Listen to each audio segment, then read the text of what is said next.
আসসালামু আলাইকুম রহমতুল্লাহ। আলহামদুলিল্লাহ আলহামদুলিল্লাহ আলহামদুলিল্লাহ। আগের বারের মতো আলহামদুলিল্লাহ বলার কারণ হলো যে আমাদের ফার্মে এই কয়েকদিন আগে, কতদিন হয়েছে জুয়েল, এই সপ্তাহখানিক আগে একটা গারলের পাঠা হয়েছিল, ভিডিওতে দেখাইছিলাম।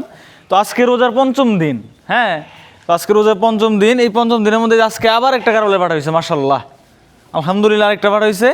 হুজুর দেখেন তো কেমন লাগে? আলহামদুলিল্লাহ সুন্দর হয়েছে। হ্যাঁ সুন্দর হয়েছে না অনেক? একটু ক্যামেরাটা কাছে আনো, এই যে দেখাই। কোনটা থেকে হয়েছে জুয়েল?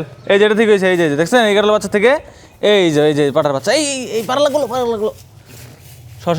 হ্যাঁ আচ্ছা, ও ভয় পায় প্রথম বাচ্চা, যাই এটার প্রথম বাচ্চা, বুঝছেন? ও একটু ভয় পাইতেছে। এই যে দেখছেন, এই যে এই পাড়া দিব, এটা আলাদা রাখ, একটু রাখ। জুয়েল এই বাচ্চাটা একটু দূরে সরে নে। তো ভয় পাইতেছে, বুঝছেন? প্রথম যেহেতু বাচ্চা ভয় পাইতেছে, কেমন করে ভয় পাইতেছে। তো বাচ্চাটা একটু জায়গা দেখাই একদম সাদা হয়েছে, বুঝছেন?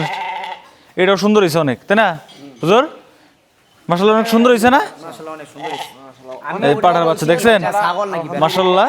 এই যে সরেন, এটা দিকে সরেন, এটা গোতা দিব, এদিকে আসেন, গোতা দিলে মাথা ভেঙে যাবো, এদিকে আসেন, হ্যাঁ থাকেন এদিকে।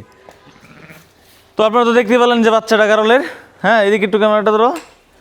এই যে দেখেন আজকে এই যে তার মা ছেড়ে পরিষ্কার করতেছে, নাম করতে ভয় পাইতেছে, বুঝছেন? ভয় পাইতেছে। এই পারিস না, এই জল পাড়া দেবো যাই হোক, ও ভয় পাইতেছে। আসলে এই গারলের জাতগুলো একটু ভয় পায় বেশি, হ্যাঁ, কিন্তু তো আর বেশি দেখাইলাম না, ঠিক আছে? সবাই দোয়া করবেন বাচ্চার জন্য, হুজুর একটু দোয়া করে দেন বাচ্চার জন্য বাস। হ্যাঁ যাক হুজুর আলহামদুলিল্লাহ বলছে, এতটুকুই যথেষ্ট। হ্যাঁ, তো আমরা এখান থেকে চলে যাই। আল্লাহ হাফেজ।